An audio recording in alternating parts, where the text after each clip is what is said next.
ডুয়ার্সের একটি নতুন ঠিকানা আমরা খুঁজে পেয়েছি, সেটা হলো শিখিয়াছড়া নেচার ক্যাম্প। একদম সদ্য চালু হয়েছে এই হোমস্টেটি। দুটো দিন রিল্যাক্সে কাটাবার জন্য একটি আদর্শ জায়গা। এই হোমস্টের কাছাকাছি দুটো স্টেশন রয়েছে, আলিপুরদুয়ার জংশন এবং নিউ আলিপুরদুয়ার জংশন। দুটো স্টেশন থেকে প্রায় 20 মিনিট লাগবে এখানে আসতে।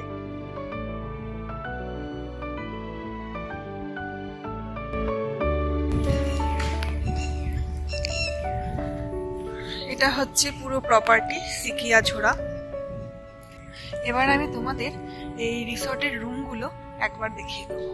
হোমস্টের গেট দিয়ে ঢুকেই ডান দিকে একটি কটেজ রয়েছে, সেখানে একটি মাত্র রুম রয়েছে।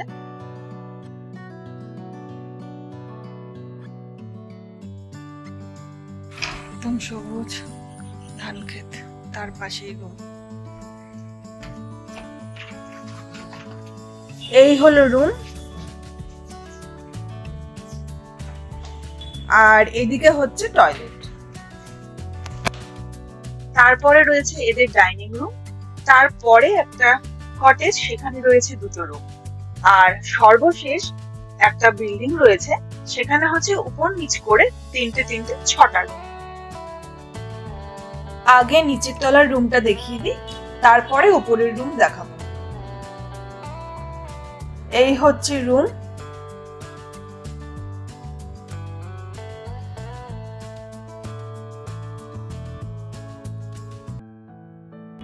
এইদিকে রয়েছে বেসিন, আর এটা টয়লেট।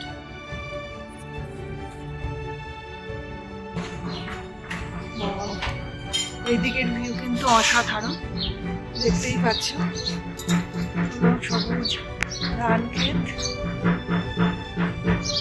ব্যালকনি থেকে সুন্দর দেখা যাবে। আর এই হচ্ছে ব্যালকনি, আর উপরের রুমগুলো দেখিয়ে দিচ্ছি।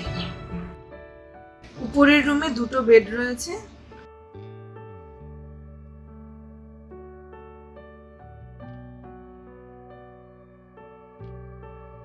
এদিকে জানলার ভিউ, আয়না, বেসিন, আর এদিকে হচ্ছে টয়লেট।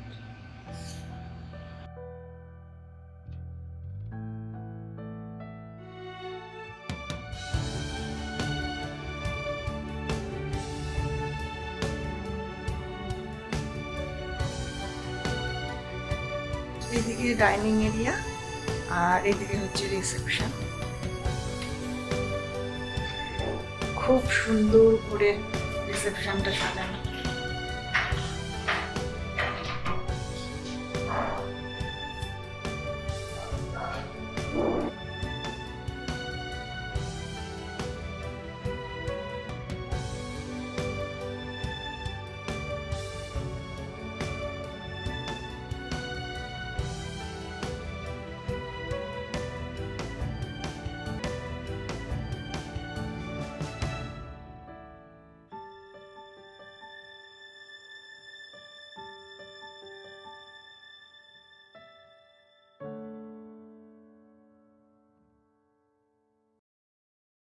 ছোট্ট আম গাছে কত আম হয়ে গেছে, অসাধারণ লাগছে।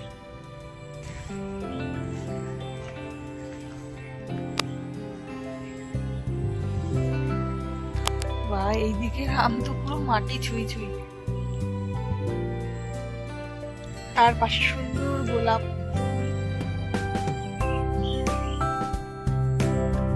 খুব সুন্দর করে বাগান সাজানো হয়েছে। তারপর এটা ঢেঁড়স গাছ, ছোট ছোট ঢেঁড়স হয়েছে, এই যে দেখো।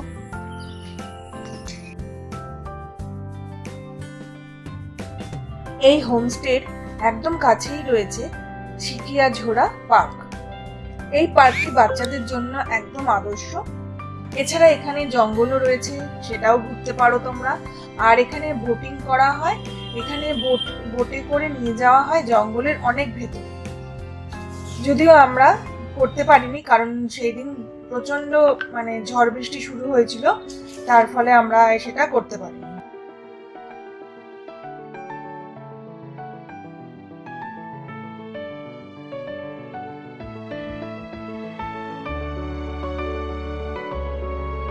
এখানে থেকে বক্সা ফরেস্ট, জলদাপাড়া অভয়ারণ্য ঘোরা যায়।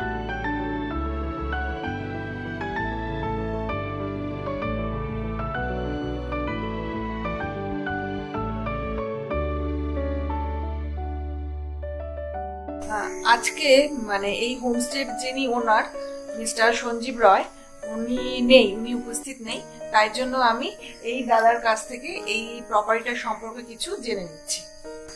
এটা শুরু হয়েছে গেল বছর ফেব্রুয়ারির মাস থেকে। তো ফেব্রুয়ারির মাস থেকে মোটামুটি খুঁটি গাড়ার থেকে শুরু হয়ে গেছে। তারপরে আমার আসা এখানে অক্টোবর আসছে, আর অক্টোবর থেকে তারপরে ওই আসা পরে এখানেই আছে। এই বাগান টাগান সব কমপ্লিট করা হচ্ছে। আস্তে আস্তে ফুল গাছের দেখাশোনা, এই গাছের কাটিং করা, ইয়ে করা সব করে তৈরি করে এখন অব্দি এই এতটুকু আছে। এই পয়লা বৈশাখে আমাদের ওপেনিং করা হলো, পূজা করা হয়েছে, আর 18 তারিখে আমাদের রিসেপশন পার্টি হয়ে গেছে। এটা হচ্ছে হোমস্টের রাতের পরিবেশ।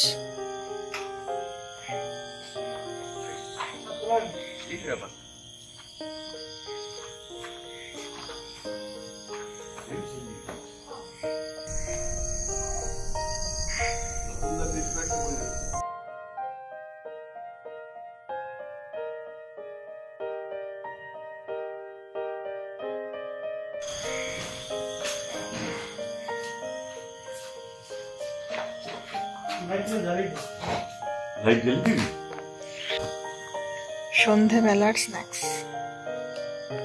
আমরা এখন ডিনার করতে চলে এসেছি। যেহেতু এখানে আমরা লাঞ্চের পরে ঢুকেছিলাম, তাই লাঞ্চটা আমরা মিস করে গেছি। তো ডাইরেক্ট ডিনার। আর ডিনারের মেনুটা কিন্তু আমরাই সিলেক্ট করে দিয়েছি, কারণ আমরা অনেকটা জার্নি করছি কয়েকদিন ধরে, তাই বেশি রিচ খাবো না বলে সুবলদাকে বলেছিলাম যে একদম হালকা করে কিছু করবে। তো এই রান্না, আলু সেদ্ধ মাখা হবে, ভাত, স্যালাড আর কুচো মাছের ঝোল, আর এদিকে ডাল, আর এদিকে চাটনি আর পাঁপড়। একদম সুন্দর করে গুছিয়ে সব দিয়েছে। টেস্ট অসাধারণ, আমরা আগেও খেয়েছি, জানি।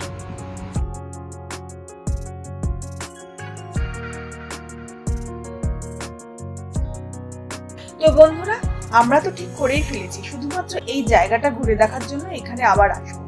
আর তোমরা কি করবে? চলেই এসো না, শহরের ক্লান্তি দূর করার জন্য এখানে 2 দিন রিল্যাক্সে কাটিয়ে যাও, দেখবে ভীষণ ভালো লাগবে। আর আমি এখানকার ফোন নাম্বার স্ক্রিনে দিয়ে দিয়েছি, তোমাদের যোগাযোগ করতে কোনো অসুবিধা হবে না। তাহলে এখানেই আমি আজকের ভিডিও শেষ করছি। তোমরা অবশ্যই আমার চ্যানেলটাকে সাবস্ক্রাইব করো আর ভিডিওগুলোকে লাইক ও শেয়ার করতে থাকো।